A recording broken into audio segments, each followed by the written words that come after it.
Merci d'avoir honoré au rendez-vous de 13h. Bienvenue à tous. Aujourd'hui, je suis en compagnie de Morindi, à qui je souhaite un bon après-midi. Bon après-midi, Vanessa Mela. Good afternoon to all the major stories.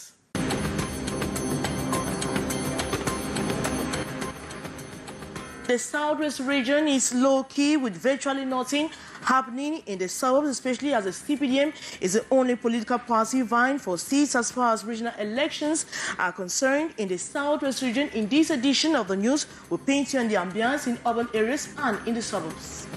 Le réseau parlementaire pour la protection des assurances propose au gouvernement des solutions pour améliorer la sécurité sociale et les conditions de vie des populations. Une audience lui a été accordée par le ministre Grégoire Orona. And the passing away of Diego Maradona still remains a bitter pill to swallow to former indomitable Lions, especially the 1990 squad following their physical encounter in the World Cup expedition in Italy. And out of the country, Burkina Faso's president, Roch-Marc Christian Kabore, has won a second term after gaining an outright majority in the first round of elections. The country's electoral board announced Thursday. Those were our major stories. The details right ahead.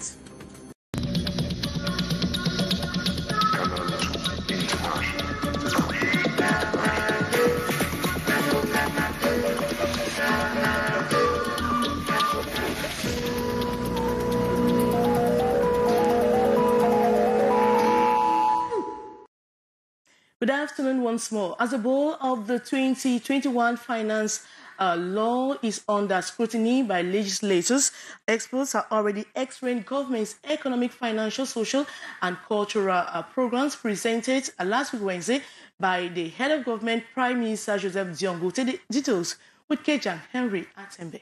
48 hours after Prime Minister, Head of Government, Chief Dr. Joseph Dianguti ruled out government's economic, financial, social and cultural program for the financial year 2021, many are those who have read between the lines and have x-rayed the program. In crafting that budget, they have the fiscal policy of reducing taxes in order to incite companies, reducing the cost centers of companies. You know, tax is a cost. If it's defiscalization of certain activities to encourage and defiscalization and reduction of custom, of course, tax and custom, as they have mentioned. If we have to witness a reduction in custom duty of importation, if they are going to orientate the support in those companies that are producing goods that ordinary Cameroonians are using, so as to reduce the standard of life. Don't forget, if you tax those goods, they increase in prices, and you understand that the pockets of the have-nots are already diminished. The assessment of the program goes beyond the presentation, as specialists hold some grey areas needed to be cleared. We have an informal economy that is very strong. That's why Cameroonians survive. Let me tell you, it will formalize the economy, and that all the tax measures are applied, and Cameroon has a declarative tax system. If it was automated, Cameroonians will be in trouble. We have an informal sector that is very flourishing, so Cameroonians have a walk around and have a cut down to be able to survive. As the session rolls on, Cameroonians are waiting for the details in the different budgetary allocations, whose figure stands at 4,865 billion 200 million CFA francs for the financial year 2021. Kejan Henry Atemi there with analysis on the finance law. Now, in the southwest region, the CPDM is the only political party vying for seats as far as regional elections are concerned. In the urban areas, elections preparations are underway, while in the suburbs, nothing is happening, as Ines Ondoambala reports. Few days to regional elections, the southwest region is pressing up. The Cameroon People Democratic Movement, CPDM, is the only party vying for seats at the regional elections. In Boya, the man on the street is less informed about the December 6th poll. The election, I don't really have much to say, but everybody is afraid about the election. If you say anything bad now, they'll just come and arrest you and go and lock you up. So I don't even have anything to say about the election. At the level of elections, Cameroon preparation have entered high gear. Electoral materials are available. In the southwest region, we have 17 polling stations.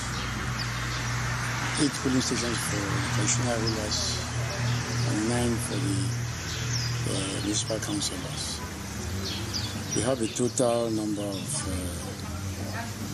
1,513 electors. As far as the material organization is concerned, I think first we have received all the material. At the Southwest Regional Branch of Elections Cameroon, members of the Regional Supervisory Commission of the electoral process are being trained. We want to train them on rules management and also the members of the Regional Commission on tabulation of results and the proclamation. And the purpose for training, or the need for training, is identified by the idea of having a professional staff to handle electoral operations, which is a guarantee for the delivery of a free, fair, and credible electoral process. 1,513 voters are expected in 17 polling stations, 852 for municipal councillors and 661 for traditional rulers. Collectors of service revenues in Cameroon have been urged to be regular, sincere, and true in their operations in order to avoid sanctions. The revenue collectors and public accountants will make in Douala in a capacity of building workshops where schools on accounting procedures and the dangers of embezzlement. Nazis Ambozibang completes that story. Service revenue represents close to 5% of Cameroon's state budget, yet a portion of this revenue do not reach the public treasury on time. It is due to these discrepancies that these revenue collectors and public accountants are meeting in Douala to upgrade their skills on accounting procedures and other regulations. We are here, to train them on what the law says about their activity. Most of them are not trained on accounting procedures, so we need to make sure they are versed with the accounting procedures. The participants are discussing challenges involved in mobilizing service revenues and inherent strategies to re-dynamize their activity. An example of service revenue, for example, is revenue from toll gates. When you travel, you stop at a toll gate, you pay. Most of the time, you don't know where that money goes to. That money is supposed to be returned, for example, to the public treasury. According to the trainers, accounts must be regular, sincere, and give a true picture of the operations carried out, or else the revenue collectors would be sanctioned. Sanction which can be administrative, which can be on the penal, or which can be professional. And the non-observation of that law expose them to sanction. Article 184 of the Cameroon Penal Code stipulates that the sanctions may range from 5 years to life imprisonment and a fine of 50,000 to 500,000 CFA francs for those found wanting.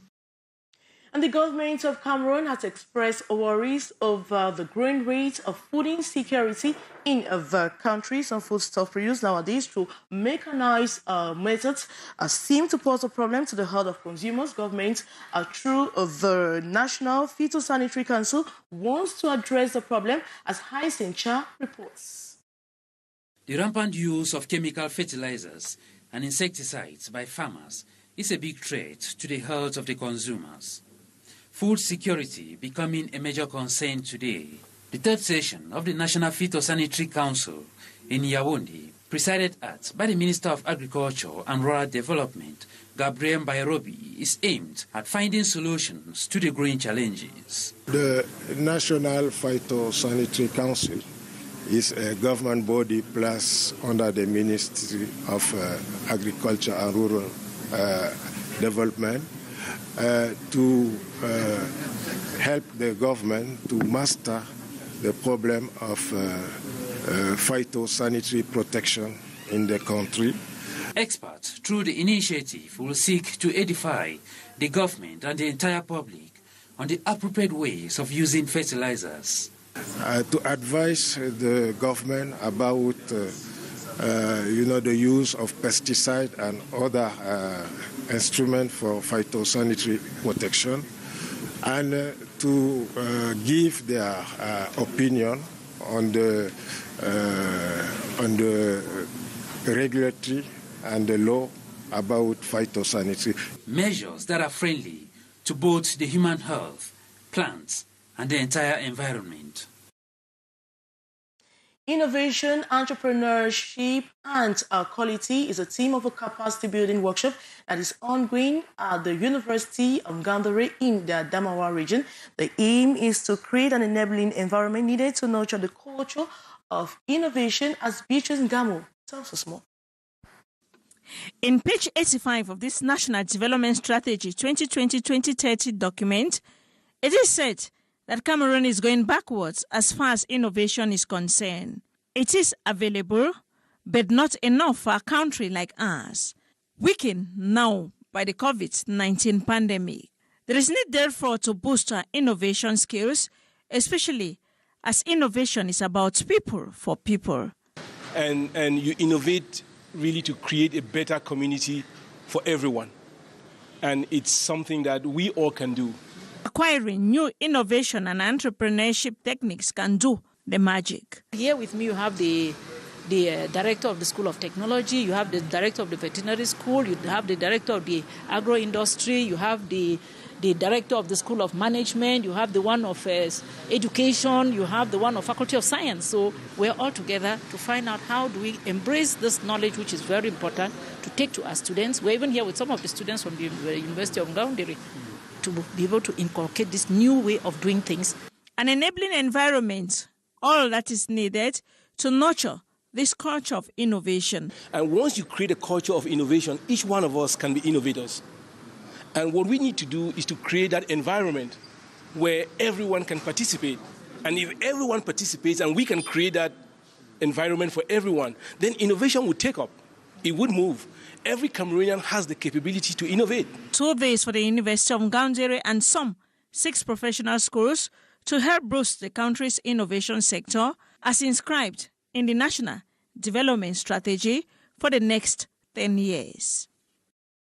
2 men dealing in the production of outlaw plant known as Indian hemp are in police custody in Donga Mansun Division, the northwest region of Cameroon. They were recently caught red-handed by Shanangs of the Donga Mansun company. The details in the following story. 2 men in Kambe in Donga Mansun Division of the Northwest region have fallen into the dragnet of the Gendarmerie Company. They are parts of the production chain in the cultivation, treatment and commercialization of marijuana. According to the Gendarmerie Company commander, the cultivation is done in far-off areas near the border with neighboring Nigeria, from where people secretly buy and supply to hoodlums to both Nigeria and Cameroon. The 2 suspects who were caught red-handed have not hesitated in accepting the offense. I sell it to manage my own life, so I have nothing doing. I don't ever think I sell them from Zambia. Then from there, from my place, people already buy for me where I know them. Now I can offer them, whether they come buy, for them whether they may check here. The senior divisional officer also made a stopover at the Gendarmerie office where he dished out warning to the public against intoxicating the youths. And we want to pass the message to whoever is listening. These are dangerous drugs which have done a lot of harm to the youths who ought to be in school. Some of them are in the bushes as a result of these drugs they have taken and are fighting a cause they do not know. So this message should go straight to everybody in this division. These are not the type of commercial goods, we shall welcome. The gendarmes acted on the search warrant from the legal department to carry out the raid and arrest. Nous l'annoncions en titre, des parlementaires font des propositions pour améliorer la sécurité sociale et les conditions de vie des populations au Cameroun. Ils l'ont fait directement au ministre Grégoire Owona, qui les a reçus en audience. La délégation du réseau parlementaire pour la protection des assurances était conduite par le député SDF Bénilde Djemeni. Il s'exprime d'ailleurs au micro de Bertrand Tassé. Le partenariat a été validé. Dans les prochains jours, nous allons faire des descentes sur le terrain, dans toutes les localités pour sensibiliser la population sur l'importance de la prévoyance sociale. Nous avions également été rassurés du fait que l'assurance santé universelle est en cours. Nous prendrons toutes les dispositions pour que notre pays puisse décoller à travers cette initiative louable. Terminer les enseignants qui manquent de professionnalisme. C'est dans cette optique que la faculté des sciences économiques et de gestion appliquée de l'université de Douala renforce les capacités de ses enseignants. Les domaines sont la transmission du savoir et l'amélioration de la qualité de ce savoir. Robert Charlitoc, Thierry Nana. Innover, rénover dans les méthodes académiques, les modèles d'apprentissage pour des étudiants, un objectif que se fixe l'Université de Douala à travers la faculté des sciences et des gestions appliquées. Le professionnalisme devrait désormais habiter les enseignants, réunis dans le cadre d'un séminaire de didactique d'ossimologie, afin d'être outillés à l'art de transmettre des savoirs aux étudiants et favoriser par ricochet leur facile insertion professionnelle. Nous sommes obligés de former nos anciens, c'est-à-dire les formateurs. C'est une formation de formateurs pour leur permettre de se doter de nouvelles méthodes, des méthodes appropriées, des méthodes qui tiennent compte de nos objectifs et qui puissent faire de vraiment les meilleurs enseignants qu'il faut en termes de dispensation des enseignements. 2 jours de travaux autour des méthodes d'évaluation, des méthodes d'enseignement et la pédagogie dans l'enseignement. Il s'agit d'orienter la formation à l'université de Douala vers le soutien à l'émergence, suivant l'objectif qui a été assigné par les pouvoirs publics, par le chef de l'État, de l'émergence du Cameroun à l'horizon 2035. Après la révision des programmes et des filières au sein de cette faculté qui prône désormais l'excellence, les journées pédagogiques sont un véritable tournant vers la résolution des besoins énormes ressentis dans plusieurs filières. Autre information, la congrégation baptiste camerounaise et la synagogue de prière pour tous les peuples organisent pendant plusieurs jours des consultations médicales gratuites. Les personnes vulnérables et les veuves sont les principales cibles. La campagne inclut également une formation pour autonomiser les femmes. Voyons cela avec Samuel Baya et Emmanuel Bivirka. Ils sont partis d'horizons divers avec un dénominateur commun. Ils sont démunis. Depuis ce matin, ils sont gratuitement consultés au quartier Sikama Douala, puis prise en charge. Une initiative sous l'égide de la congrégation baptiste camerounaise et la synagogue de prière pour tous les peuples. Il y a les œuvres qui accompagnent afin que un ministère soit équilibré. Alors nous avons pensé à cela et nous nous sommes dit quelles sont les couches les plus vulnérables, quelles sont les couches qui souffrent le plus dans notre ville, autour de nous, dans notre société. Et c'est comme ça que par l'aide du Seigneur Jésus-Christ, nous sommes orientées vers la veuve. Certainement des maladies qu'elles gardaient depuis très longtemps parce que faute de moyens, elles ne peuvent pas aller à l'hôpital. Surtout que c'est des couches vulnérables. Ce sont des personnes, comment dirais-je, en situation de précarité. Ce sont des veuves, ce sont des jeunes filles mères abandonnées. Alors, après avoir traversé toute la chaîne consultative, les bénéficiaires expriment leur reconnaissance. C'est très merveilleux, c'est très bien, parce que vraiment, moi depuis, je n'ai pas encore trouvé une campagne comme celle-ci. Et pour les leaders de cette église, il était temps de sortir de la traditionnelle imposition des mains. Il n'est pas simplement question de parler de l'amour de Dieu manifesté à la croix, mais aussi et surtout d'amener celui qui est bénéficiaire de cet amour d'avoir un quotidien un peu meilleur. Des dons sont remis aux veuves et plusieurs reçoivent des médicaments après le diagnostic des médecins spécialisés. Et bien plus encore, Une formation leur est offerte afin de les rendre autonomes. Quittons les églises pour les terrains de football. 2-0 en faveur de l'équipe de Canal international lors du match l'ayant opposé à l'équipe de Mokolo. Match comptant pour le tournoi dénommé Super League 1xBet qui a démarré depuis le 21 novembre dernier. La compétition regroupe 40 équipes logées dans 2 poules basées à Douala et à Yaoundé. Joël Jom 3, Michel Foucault.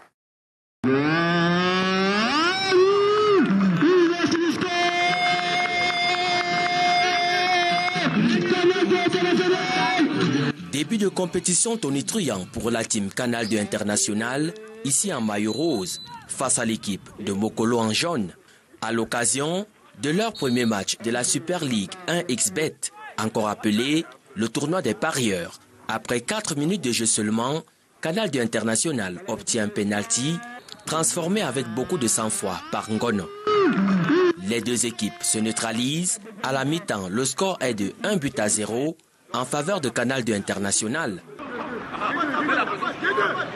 La deuxième manche est tout aussi alléchante, avec quelques phases de jeu intéressantes de part et d'autre. Canal 2 assomme finalement son vis-à-vis avec un deuxième but. Les carottes sont cuites. Cette victoire, le coach la place sous le signe du respect des consignes. Les enfants ont vraiment respecté des consignes parce que c'était un match plutôt équilibré, mais la team Canal international a pu exploiter les rares occasions de but, n'est-ce pas, qu'elle a eues. Côté Mokolo, l'encadrement entrevoit déjà la suite. On va se concentrer pour les échéances à venir. On a perdu 2-0. C'était difficile pour mes coéquipiers et pour le reste du staff, mais ça va aller. Il y a encore d'autres prochains matchs qui vont se jouer et on serait mieux de pouvoir bien adhérer à ce match. Les joueurs de Canal 2 n'entendent pas se laisser endormir par cette victoire. On va travailler et puis on va revenir encore sous une autre forme parce qu'à chaque match, à chaque bataille.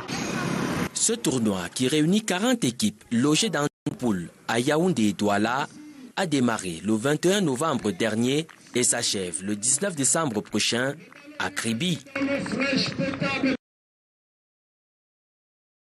The passing away of Diego Maradona remains a bitter pill to swallow to former indomitable lions, especially those of the 1990 squad following their physical encounter at the World Cup expedition in Italy. Heinz Sinchak caught up with some of them, as Roger Mila, Oman Bihik, and others. His story. Like the entire global football family, the demise of Diego Armando Maradona came like a bomb blast to the 1990 World Cup squad of the Indomitable Lions. It is really sad for us. Avec beaucoup de tristesse. It is so sad to lose such a world football icon. Ça en est allé. Maradona's magical performance at the 1986 World Cup, Mexico lifting the trophy, earned him the name, the god of football at the time. It was therefore a dream come true for the young Indomitable Lions to finally come face to face with Argentinian star at the San Siro Stadium, Italy, during the 1990 World Cup. They sent us to visit the stadium. Most of the players was crying because we saw inside the big TV Maradona making the jungle. Most of players, even some of our coach, was crying. The Lions salute the humility and professionalism of the Little Heights football artist, who congratulated them after Cameroon's memorable defeat of Argentina at the 1990 World Cup. Ever since he saw Cameroon play, he regarded us as a country which can go very far in football. He lost the match against Cameroon, but he remains a great man by congratulating our team. The man, the artist, and the footballer in him can never be forgotten. The jersey handed to young Mabuan Kesak after the game was his best gift of that World Cup jamboree. He don't know me, but he take me in his hand, went with me inside the vessel and gave me his shot of the game. I will never forget. Their greatest regret is the fact that Diego Maradona had planned a trip to Cameroon in 2021, but unfortunately, death could not permit the rendezvous to become a reality. I mean, so rest in perfect peace. The World Health Organization has urged African countries to prepare plans to distribute vaccinations for COVID-19 as they become available. According to findings of a study revealed Thursday, the World Health Organization notes that many African countries are not ready for what will be the continent's largest immunization drive. Dr. Mashidisu, WHO or Regional Director for Africa, sees the continent needs active leadership and engagement for the highest levels of government with solid comprehension, national coordination plans and systems put in place. The continent has reported roughly 2 million cases of coronavirus and 50,000 deaths according to WHO. Now, here is an excerpt. Many countries are keen and determined to get the vaccine on time.